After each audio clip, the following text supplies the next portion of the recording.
أشهد أن لا إله إلا الله.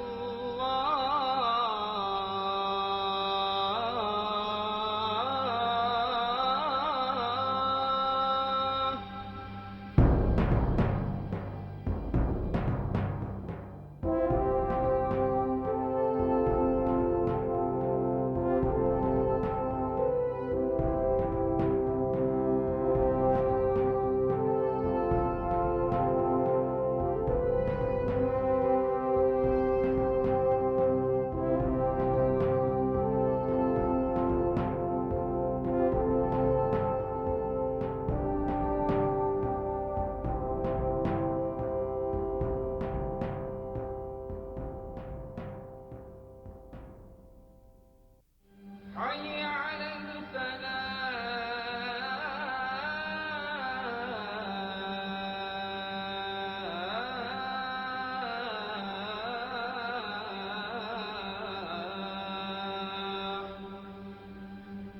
In the vacuum left by the departing Soviets, the Mujahideen factions fought against the ailing central government, which finally collapsed in 1992. Hope for a new central government was short-lived, as the 7 major Mujahideen factions descended into a bitter civil war for control of the country. One of these factions, the Taliban, arose in 1994 from a small group of Pashtun religious students in southern Afghanistan. Under the leadership of the one-eyed cleric Mullah Muhammad Omar, the Taliban became a popular movement, railing against the brutal excess of the rival warlords and the spread of the opium trade. In 1996, Osama bin Laden returned to Afghanistan. He brought with him a cadre of al-Qaeda fighters and soon attracted many Afghan Arab veterans. As a gift to Mullah Omar, bin Laden donated vehicles, built roads, and recruited the largest jihadist army of modern times, Al-Qaeda's Brigade 055. The brigade was deployed against Shura Nazar, or the Northern Alliance of the anti-Taliban military groups. 2 days before the 9/11 terrorist attacks, the leader of the Northern Alliance, Ahmad Shah Massoud, was assassinated in his headquarters in the Panjshir Valley in a suicide bombing by 2 al-Qaeda terrorists posing as journalists. Al-Qaeda had eliminated the United States' closest ally in Afghanistan. In the aftermath of 9/11, America received pledges of military support from many nations. On September 12th, for the first time in history, NATO invoked Article 5 of its founding charter, providing for mutual protection of member states against attack. Immediately after the September 11th attacks, there was great sympathy for the United States around the world. A lot of personal, political, all kinds of sympathy. And some of it had practical political implications. At the United Nations Security Council, for example, there was almost immediately a resolution that authorized essentially self and collective defense against these attacks. And NATO, for the first time in its history, invoked Article 5 of its charter, which was basically the right to collective defense, which meant that one member state had been attacked, so all the other member states would agree to provide resources to come to its defense. Right? It's kind of remarkable because NATO was created with the idea that the U.S. would come to the defense of Western Europe, but the first actual invocation of the treaty was the European allies saying they would come to the defense of the U.S. who had been attacked by this ambiguous non-state force. I mean, the whole alliance had been created with the idea that it would be the Soviet threat and its allies that would attack. I think basically NATO has made good on the promise that it made almost immediately after the attack. I mean, within days, if not hours, that this was a clear violation of the NATO Charter. A member state had been under attack. And even though it wasn't the government of Afghanistan per se that had attacked the United States, essentially the government of Afghanistan, the Taliban, had allowed the attack to emanate from there. So the reason why NATO states are in Afghanistan is because the treaty allows it, they voted to do it, and I think that they've basically agreed with the idea of the war. It was not at all the same with Iraq, where many of the state members, like Germany and France, were reluctant. I mean, they agreed with that policy, they disagreed with the other policy. our NATO allies said this was an injunction of Article 5, that an attack on one member of the alliance is an attack on all and justifies a military response. Again, it's a more complicated situation than other wars because you have this one initiated by a non-state actor, in effect. Yes, the Taliban had sanctuary in Afghanistan, but it wasn't the government of Afghanistan that attacked anyone. That's what's made this conflict so complicated now, in that you have terrorists as non-state actors conducting warfare, and that's very different from what we faced in the past. But if you look at the response of the Allies to Afghanistan and their response to Iraq, that's where you can see that apparently they didn't have the same sort of emotional investment in it that the Bush administration did. They were not convinced that it was worth a campaign against Iraq.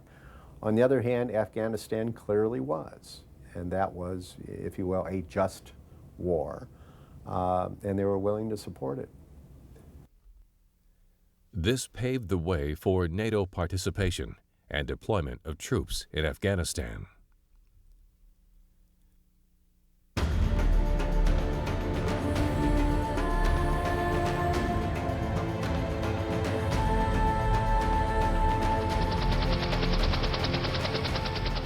The first U.S. ground forces to set foot inside Afghanistan did so 15 days after 9/11. This small team, codenamed Jawbreaker, was inserted covertly from the former Soviet airbase Karshi-Kandabad in Uzbekistan, where a formidable U.S. presence was building. The Jawbreaker force landed in the Pastir Valley in a Russian-built but CIA-operated Mi-17 helicopter in the pre-dawn darkness of September 26th. The 8 men in the team were not members of any military unit, but of the Central Intelligence Agency Paramilitary Special Activities Division and Counter-Terrorist Center. To the men of the Special Forces, they would be known colloquially by the acronym OGA, Other Government Agency. Consisting of former special operators, communications, and linguistic experts, the team brought with them satellite communications, enabling their ground truth intelligence reports to be available instantly to headquarters staff at Langley and Central Command, CENTCOM, the military command responsible for Operation Enduring Freedom, the code name for the forthcoming U.S. coalition operations in Afghanistan. Jawbreaker also carried $3 million in U.S. currency in non-sequential $100 bills. These funds were used to shore up Northern Alliance support to OEF. The Jawbreaker team facilitated the planned insertion of the 1st U.S. Army Special Forces detachments with Northern Alliance commanders. They also provided bomb damage assessment for the coming air campaign.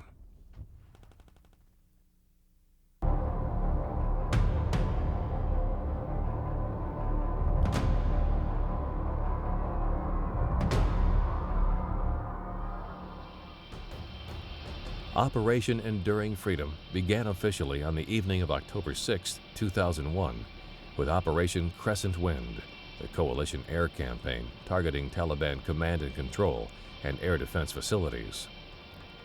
The Combined Air Operations Center for OEF was based at MacDill Air Force Base, Florida. In October 2001, it generated an air tasking order that saw the beginning of a bombing campaign against Afghanistan in retaliation for the attacks on the United States. The B-2A Spirit earned a place in the record books for the longest non-stop combat mission ever, which lasted in excess of 40 hours. They carried weapons loads that included 2,000-pound Joint Direct Attack Munitions, or JDAMs. JDAM is a guidance kit that converts unguided bombs, or dumb bombs, into all-weather smart munitions. JDAM-equipped bombs are guided by an integrated inertial guidance system coupled to a global positioning system receiver, giving them a published range of up to 15 nautical miles. The JDAM was meant to improve upon laser-guided bombs and imaging infrared technology which can be hindered by bad ground and weather conditions. With the long transit time to Afghanistan from the Spirit's home base at Whiteman Air Force Base, Missouri, the B-2s often took off without having a target assigned to them. As they approached Afghanistan, targets were passed to them via E-3 Sentry AWACS.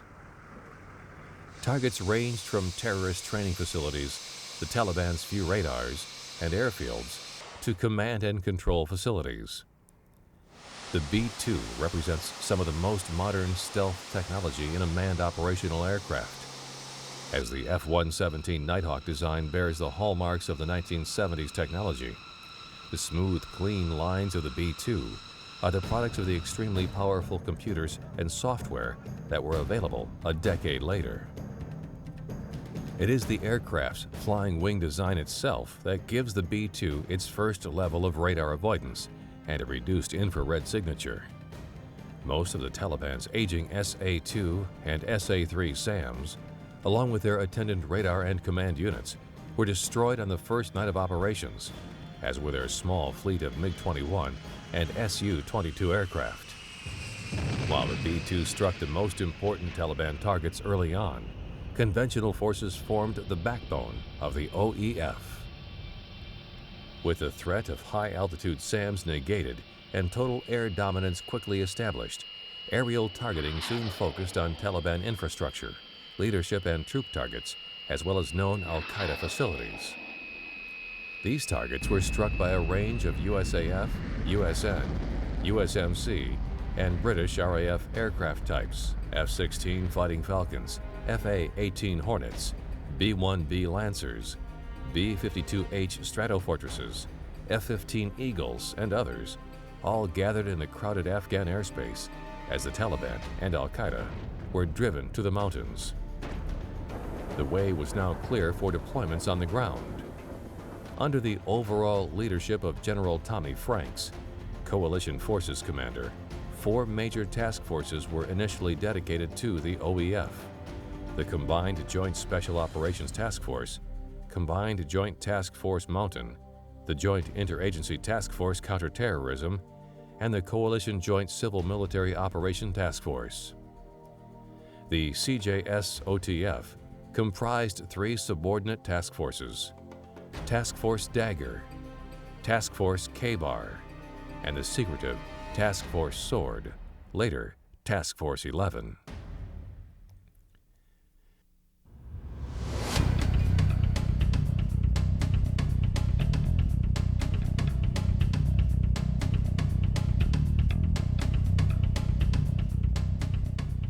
Task Force Dagger was formed around the 5th Special Forces Group, with integral air assets from the 160th Special Operations Aviation Regiment. The 160th is headquartered at Fort Campbell, Kentucky. The 160th SOAR is also known as the Night Stalkers, and their motto is, "Night Stalkers don't quit." Dagger was assigned to the north of Afghanistan and tasked with infiltrating Special Forces Operational Detachment's Alpha teams to advise and support the warlords of the Northern Alliance. These ODAs were generally composed of a Special Forces A team, supported by an Air Force Special Tactics team, and worked jointly with CIA assets already on the ground.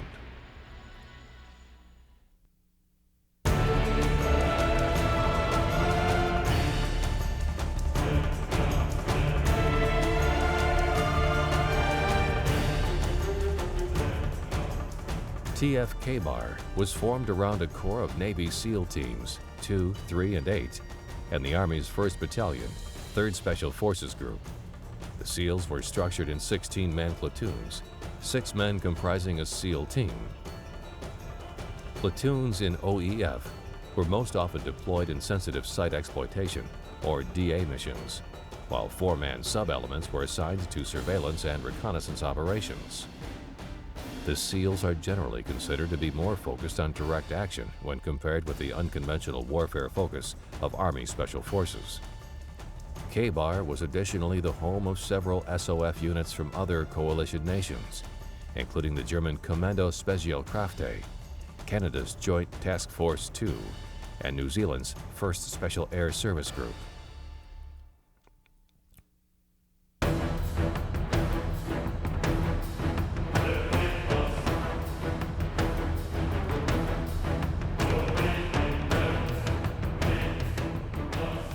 TF Sword, or TF-11, was the JSOC's hunter-killer force with the mission of capturing or killing senior leadership or high-value targets in both Al-Qaeda and the Taliban. Sword was structured around a two-squadron force, components of Special Mission Unit, SMU operators from the Combat Applications Group, CAG, and the Naval Marine Special Warfare Development Group, supported by Ranger security teams and the intelligence specialists of Gray Fox, NSA, and the CIA. Gray Fox are the most secretive of the JSOC units. They are trained and equipped to gather actionable intelligence for the SMUs through electronic and signals methods, along with the more traditional human intelligence.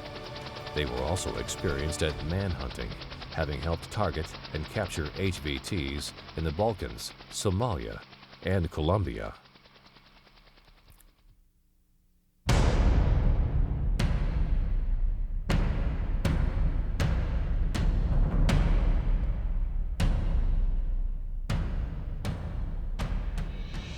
CJTF-M also initially comprised three subordinate commands. TF-64, a Special Operations Task Force built around a squadron of the Australian Special Air Service Regiment. The U.S. Marine Corps T-58 of the 15th Marine Expeditionary Unit, MEU. The Marines were replaced in January 2002 by TF Rakkasan, formed of components of the 101st Airborne and a battle group of British personnel built around 45 Commando Royal Marines.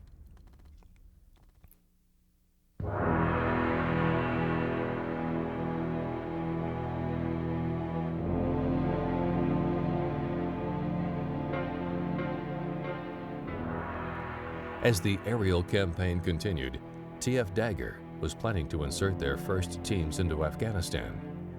Aviators from the 2nd Battalion of the Night Stalkers maintained their MH-47A Chinooks and the MH-601s on strip alert, awaiting a break in the bad weather to allow the helicopters to negotiate safely the notorious Hindu Kush Mountains. After 2 weeks of preparatory aerial bombardment, the first two SF-ODA were infiltrated into Afghanistan in the evening and early hours of October 19, 2001. The first team to touch down was the 12-man ODA 555, who linked up with Jawbreaker in the Pasjir Valley and were taken to a safe house of a local warlord. They began operations alongside the Northern Alliance forces the very next day. The weather that night had been dangerous enough to force the two escort Blackhawks carrying a second team to turn back. Meanwhile, in southern Afghanistan, another special operation was underway. Some 200 Army Rangers from 3rd Battalion, 75th Ranger Regiment, with the 23rd Special Tactics Squadron, conducted a combat drop onto a remote airstrip southwest of the city of Kandahar. Preceded by a small Army Pathfinder team, the Rangers met minimal Taliban resistance. The location, codenamed Objective Rhino, was quickly secured. The Ranger mission also paved the way for later use of the airstrip as Forward Operating Base Rhino by the Marines of the 15th MEU. While TF Sword carried out the Kandahar raids, ODA 595 was striking up a productive relationship with Rebel General Dostum in the north. On October 20th, the team guided in the first JDAM from an orbiting B-52. The rebels were very impressed by the American firepower. The ODA 595 Bravo team were coordinating their own airstrikes in the Darya Suf Valley, cutting off and destroying Taliban reinforcements and frustrating their attempts to relieve their embattled forces in the north. The Taliban began to withdraw toward Mazar-e-Sharif, with ODA 595 Alpha Team following, pausing only to direct further air support. On November 10th, Mazar-e-Sharif fell to the alliance, providing the first hint that the war might not be the year-long affair predicted by the Pentagon. 3 days after the fall of Mazar-e-Sharif, Kabul was captured by General Fahim Khan and the men of ODA 555. Surviving Taliban and al-Qaeda retreated toward Kandahar and Tora Bora. Civil affairs teams and tactical PISOP teams immediately deployed into Afghanistan to assist in winning the hearts and minds of the inhabitants. It was kind of cool when we got there and we actually got off of the plane and we're standing in Afghanistan looking around, seeing the mountains. It was just kind of a surreal and unreal kind of feeling, because it was something, like I said, we'd all thought about and kind of built up in our head, and then now here we are, we have the chance to do it, and we're, on the ground right here getting ready to do something that's going to change our lives and hopefully change the lives of a lot of other people as well. The American assistance was well received by the liberated villagers. I think we were exceptionally accepted a lot more. We were welcomed with a little more open arms. They were very aware of the job we were there to do. They acknowledged the fact that we were here to help them and to give them something back, to teach them more of what they could do for themselves. Most of the assistance was agricultural or medical.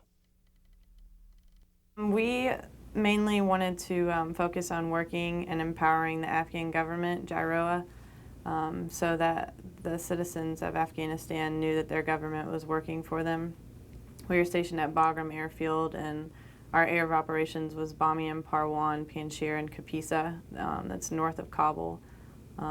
So 4 provinces. It was a huge area, and they would teach different techniques on how to grow crops, how to irrigate more proficiently.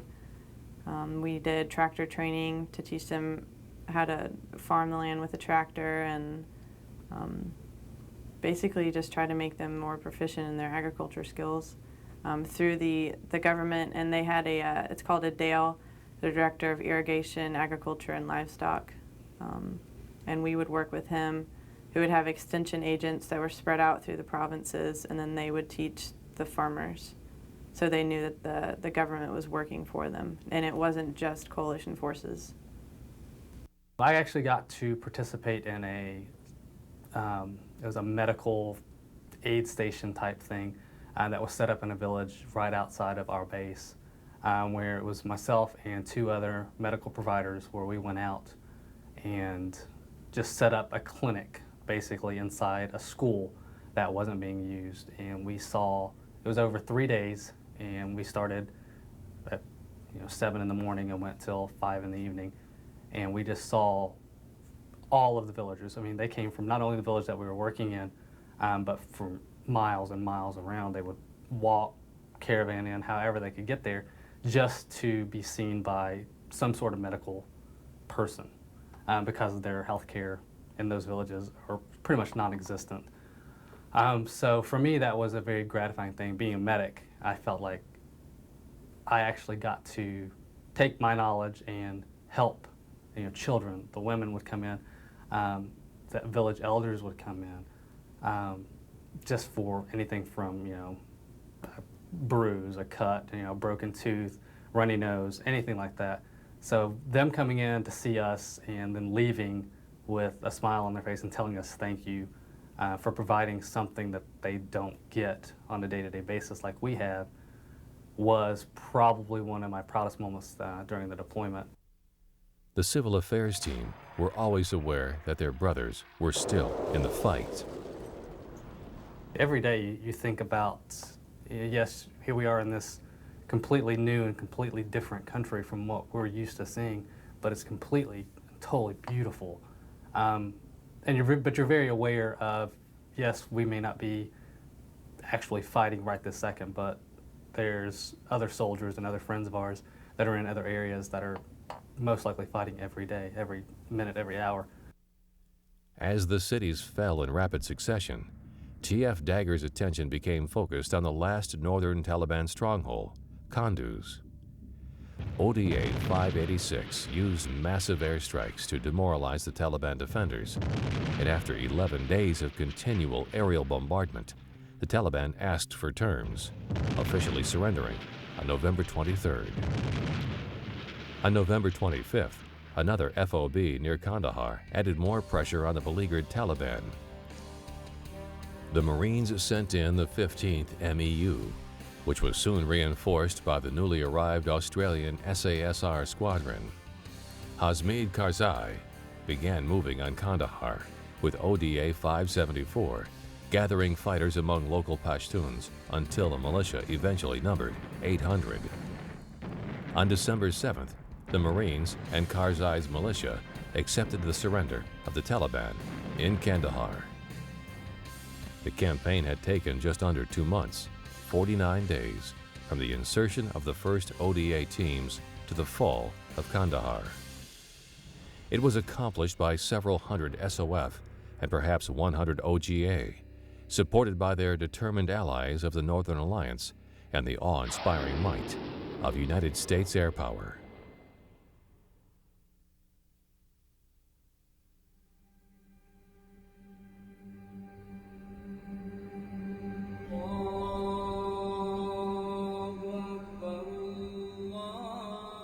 After the fall of Kabul, al-Qaeda elements, allegedly including bin Laden and other leadership figures, withdrew to the eastern city of Jalalabad, capital of Nangarhar province. Jalalabad was only a short distance from Tora Bora, the network of cave systems and defenses developed by the Mujahideen during their war against the Soviet occupiers. Tora Bora lies in the White Mountains, only 12 miles from the border, where a crossing point at Parshinar leads into Pakistan's northwest frontier province. The area was familiar to bin Laden. He knew that the mountain caverns would provide the perfect stronghold, one that the Soviets had never managed to fully conquer. Coalition signals and human intelligence suggested that significant numbers of al-Qaeda fighters and possible high-value targets were moving from Jalalabad to take refuge in Tora Bora. Due to resistance from higher echelons, a decision was made to attack Tora Bora using SOF supporting local militia. Eventually, some 3,000 Afghan militia forces paid for by the CIA were recruited for the operation to isolate and destroy al-Qaeda elements using Tora Bora as a sanctuary. The leader of the CIA Jawbreaker team requested the 3rd of the 75th Rangers to act as stop groups along escape routes from Tora Bora, but the JSOC commander denied the request. U.S. Marine Corps General James Mattis believed that using Rangers to seal the trails might have succeeded. Advised by special ops units, the militia started to make some progress, but on December 12th, Mohammed Zaman opened negotiations with the al-Qaeda forces in Tora Bora. Much to the frustration of the SOF, a truce was called until 8 a.m. the next morning to allow al-Qaeda forces time to agree to surrender amongst themselves. This appears to have been a ruse. Several hundred al-Qaeda members, including men of Brigade 055, escaped during the night along the mountain paths toward Pakistan. It has also been alleged that members of the CIA-funded militias acted as guides for bin Laden. Rumor indicates that bin Laden paid $46 million for the help.